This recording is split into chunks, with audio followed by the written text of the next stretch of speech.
तेरे लिए ही पाया चूड़ा, तेरे लिए ही बिंदियां, तेनू देख देख चन्ना हर रोज जीनिया। तो friends, welcome to our channel with another video. तो जैसा कि आपने देख के अंदाज़ा लगा ही लिया होगा कि ये वीडियो किस बारे में होगा। हाँ जी, तो आपका अंदाज़ा बिल्कुल सही है। ये वीडियो करवा चौथ के बारे में ही है, जो कि शूट किया था सिद्धि ने।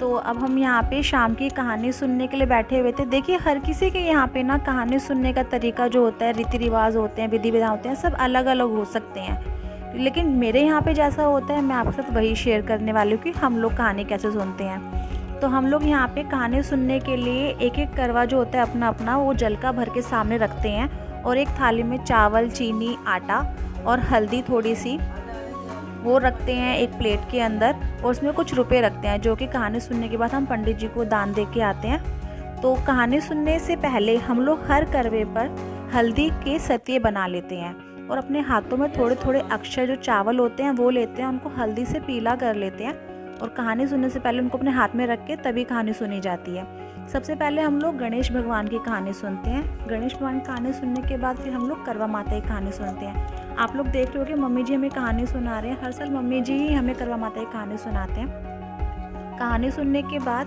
हमारे हाथ में जो चावल होते हैं, उनमें से थोड़े थोड़े चावल हमारे सामने जितने भी करवे रखे होते हैं, हम उनके अंदर थोड़े थोड़े चावल डाल देते हैं, और भगवान से प्रार्थना करते हैं, करवा माता से प्रार्थना करते हैं कि माता रानी सबको अखंड सुहाग दें।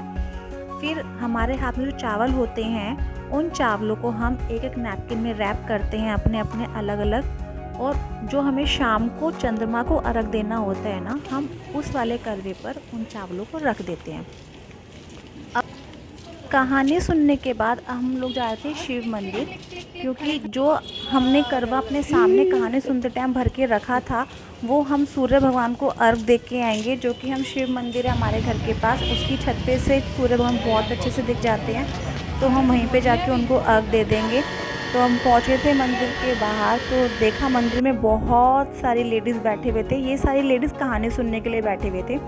तो पंडित जी इन सबको यहाँ पे कहानी सुना देंगे करवा माता की, और हम लोग ऊपर छत पे जा रहे थे। छत पे से जाके हम लोग सूर्य को अर्घ दे के आएंगे। तो पहले हम लोग देख रहे थे कहाँ से दिख रहे हैं, कहाँ से दिख रहे हैं। अच्छा, चलो यहाँ से दिख रहे हैं, चलो यहीं से दे देते हैं, आ जाओ।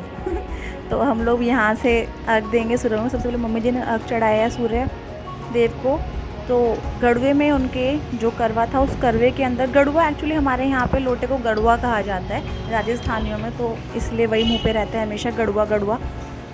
मम्मी जी ने वो अक्षर जो हमने कहानी सुनते टाइम पे उसमें डाले थे ना, कहानी सुनने के बाद वही अक्षर मम्मी जी ने उनको चढ़ा दिए, और अपनी जगह पर घूम के परिक्रमा करी सूर्य देव की। अब सब बारी बारी सूर्य देव को अर्घ देंगे। सूर्य देव को अर्घ देते टाइम पे हम लोग अपने हाथ में ना चांदी की कोई अंगूठी ले लो, या चांदी का सिक्का, मतलब चांदी की कोई भी चीज़ होनी चाहिए, वो अपने हाथ में रख के तब हम सूर्य भगवान को जल देते हैं। सबने अर्घ दे दिया था। अब मंदिर की परिक्रमा लगाते हुए अब हम लोग घर वापस आ रहे हैं।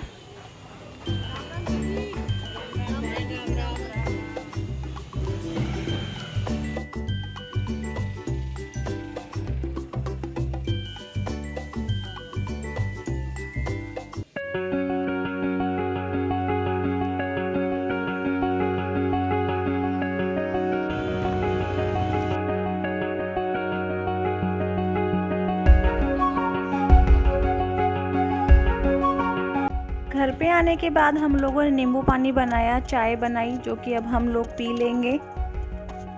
अगर आप लोगों को हमारा ये व्लॉग अच्छा लग रहा हो तो प्लीज़ लाइक करें, शेयर करें, कमेंट करें, और सब्सक्राइब तो ज़रूर ही करें। Thank you. अभी आगे भी देखना, आगे भी बहुत कुछ है। रात के चंद्रमा को तो अर्घ देना है, वो भी तो देखना बाकी रह गया। अब मम्मी जी के फ़ोन पे एक वीडियो कॉल आया हुआ था, जो कि था गीता दी का, यानी कि मेरी नंद जो सिद्धि से बात कर रही है, मेरी गुड़िया रानी बोल रही हैं, सिद्धि को बोल रही हैं। अब हम लोग रात के खाने की तैयारी कर रहे थे। रात को खाना बना के रख लें, ताकि फिर चंद्रमा देखने के बाद सबको भूख तो लगती। चाँद निकल आया था, तो मम्मी जी ने जाके चाँद को अर्घ दे दिया था। मम्मी जी साथ में खड़े हुए थे बताने के लिए कि क्या करना है, कैसे। वैसे तो हम लोग हर साल व्रत रखते ही हैं, लेकिन होता है ना कुछ भूल ही जाते हैं, हो जाता है। तो मम्मी जी यहाँ पे खड़े होके वही बता रही थी। वैसे हमारे यहाँ पे ऐसा कुछ ख़ास नहीं है कि छलनी से ही चाँद को देखना है, क्योंकि मम्मी जी तो ऐसे ही देख लेती हैं चाँद को और रख दे देती हैं। लेकिन उन्होंने हमें स्टार्टिंग से ही मतलब छलनी से देखने का नया शुरुआत की थी कि तुम लोग छलनी से देखा करो। और अब तो छन्नी से ही चाँद देखने का इतना ट्रेंड है कि अलग से ही करवा चौथ के लिए स्पेशल छन्नी, थाली, गड़ुआ, करवा ये सब स्पेशली बनते हैं, डेकोरेटेड होते हैं। लेकिन हम लोग सिंपल वही अपने जो घर में छलनी होती है उसी से ही देख लेते हैं चाँद को। तो मैंने यहाँ पे पहले चाँद को अर्घ दिया, तिलक किया, फिर उसके बाद मैंने अपने हस्बैंड को तिलक लगाया। अब चाँद को मैं दिया जला के छलनी से देखूँगी। फिर चाँद को देखते हुए आंखें बंद करके हस्बैंड की तरफ छलनी लेके आई और उनको देखा मैंने। अब जो उसमें दिया रखा हुआ था ना, फिर मैंने बाहर जो एक गमला रखा हुआ था उस पे दिया रख दिया। अब मैं उनके पैर छू के आशीर्वाद लूँगी। ये इनका हमेशा का ही है, कभी पहली बार में सर पे हाथ रखते ही नहीं है, दोबारा छुए तब भी नहीं रखा। अब मैंने कहा अब रख दो सर पे हाथ, तो देखो कैसे दे रहे हैं आशीर्वाद।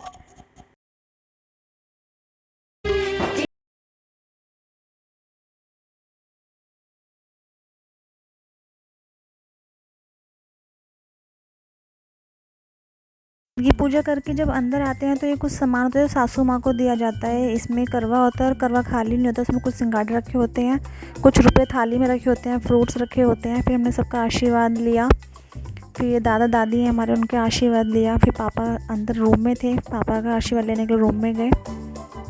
रात के 10 बज चुके थे और भूख बहुत ज़ोर से लगी थी। बस अब क्या बताऊँ, बस जल्दी से खाना खा लें। पहले मम्मी पापा जी का खाना लगा दिया था और उनको खाना खिलाया था, फिर हम चारों ने खाना खा लिया। अब देवर देवरानी भी आ गई आशीर्वाद लेने के लिए। So thank you for watching my video. अगर आपको मेरा वीडियो अच्छा लगे तो प्लीज़ लाइक करें, शेयर करें और कमेंट करें।